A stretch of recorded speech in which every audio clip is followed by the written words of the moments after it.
রমজানের পবিত্রতা বলতে একটা শব্দ আছে। আমি খেয়াল করিনি। নামটা কি? নামটা জানা যাবে?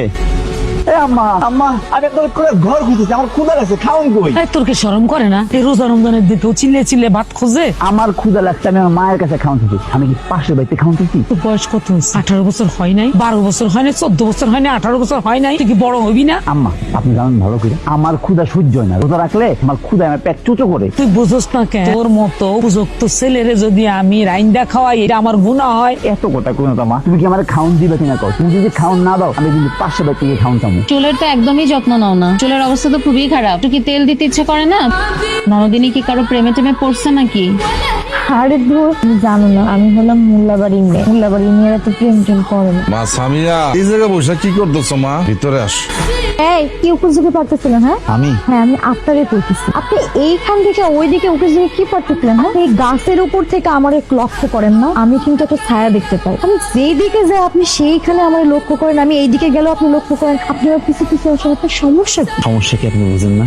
আপনারা যেদিন আমি প্রথম দেখছিলাম, আপনার চেহারা দেখে আমি এত মায়ায় পড়ে গেছি। একটা মানুষ এত সুন্দর হইতে পারে? চাঁদের মতো মুখ আপনার। আপনারা যেদিন প্রথম দেখছি সেই দিন আমি আপনার প্রেমে পড়ে গেছি। আমি আপনাকে ভালোবাসি সামিয়া। আস্তাগফিরুল্লাহ, নাউযুবিল্লাহ। আপনি একজন পরপুরুষ হয়ে আপনি আমাকে জানেন না? মোল্লাবাড়ির মায়েরা প্রেম প্রীতি ভালোবাসা বিশ্বাস করে না। আমার আব্বা আমার যেইখানে যেই পাত্রের সাথে বিয়ে দিবে আমি তারই বিয়ে করবো। ঠিক আছে, তাইলে আমি আপনার আব্বার কাছে বিয়ের প্রস্তাব পাঠাই। আপনি যে আমার আব্বার কাছে বিয়ের প্রস্তাব পাঠাইবেন, আপনার সেই যোগ্যতা আছে? কি বলেন আমার যোগ্যতা নাই? আমি চৌধুরী বাড়ির একমাত্র পোলা। আমার যত বিশ্ব সম্পত্তি আছে সবকিছুর মালিক আমি। আমার অনেক টাকা পয়সা আছে, আমি সম্পূর্ণ যোগ্য। আপনি যে জিনিসগুলোকে যোগ্যতার মাপকাঠি মনে করেন, সেই জিনিসগুলো আমার কাছে যোগ্যতার মাপকাঠি নয়। আমার কাছে যোগ্যতার মাপকাঠি মানে হলো নামাজ, রোজা, হজ, যাকাত, সর্বদা সৎ পথে চলা, সত্য কথা বলা, মানুষের উপকার করা, হিংসা বিদ্বেষ মারামারি এগুলো না করা। তো আপনি কেমন না? আপনার মধ্যে এই গুণগুলো আছে, কিন্তু নামাজ কিছুই তো করেন, আপনি মারামারি করেন, আপনি বখাটে টাইপের একটা ছেলে। আপনি কিভাবে আশা করেন আমার আব্বা আপনার সাথে আমাকে বিয়ে দেবে? আপনি আমার রুমে আমার একটু ডাইকা দিন। সেয়ারে দিতে কি করবি? তুই একটু আগে খাইলি। আমি কালকে রোজা রাখবো। কি করলি আবার কো? আমি কালকে রোজা রাখবো আম্মা। জাহিদের মতো লাগতেছে না? জাহিদের মতো তো লাগতেছে।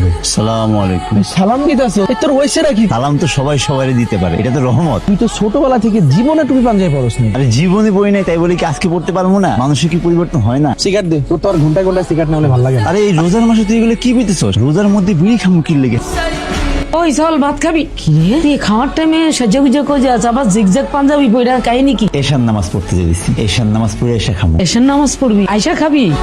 আমার কি ভালো লাগতেছে। তোর আব্বা যখন অসুস্থ ছিল তখন আমার বারবার কইছে তুমি আমার পোলাটারে মাদ্রাসায় পড়াবি। আমিও চেষ্টা করছিলাম, তুই তখন কথা শুনতি না। আমার কি ভালো লাগতেছে। কিন্তু এই ভালো লাগার মধ্যে কিন্তু একটা প্রশ্ন আমার মনের মধ্যে আছে, আমার পোলার হঠাৎ করে এই পরিবর্তন কেমনে হইলো? কি কো আম্মা? পরিবর্তন হইতে কি কারণ লাগে?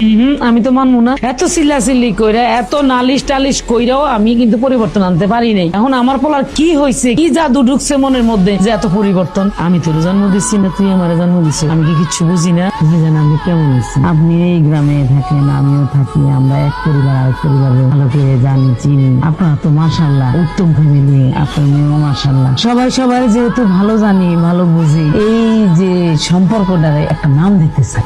ভাবি সাহেব, আমি বিষয়টা বুঝলাম না। আপনার মেয়েটারে আমার খুব পছন্দ, আমি চাই আপনার মেয়েটারে আমার ছেলে বউ করে নিতে। আপনি কিছু মনে করবেন না। আমি যতদূর জানি আপনি গ্রামের মধ্যে একজন ভালো মানুষ, নামাজ রোজা করেন, দিনের পথে আছেন। আপনার স্বামী আফজাল চৌধুরী উনি খুবই ভালো মানুষ ছিলেন, যতদিন বাইটা ছিলেন মানবতার কাজ করছেন। কিন্তু আমি একটা জিনিস বুঝতে পারতেছি না যে আপনারা দুইজন এত ভালো মানুষ, আপনার সন্তানটা এটা এরকম কুলাঙ্গার লাফাঙ্গার কেমনে হইলো? আপনি যা বলতেছেন সত্যি, আমার পোলা লাফাঙ্গা, কিন্তু মানুষ তো পরিবর্তন হয়।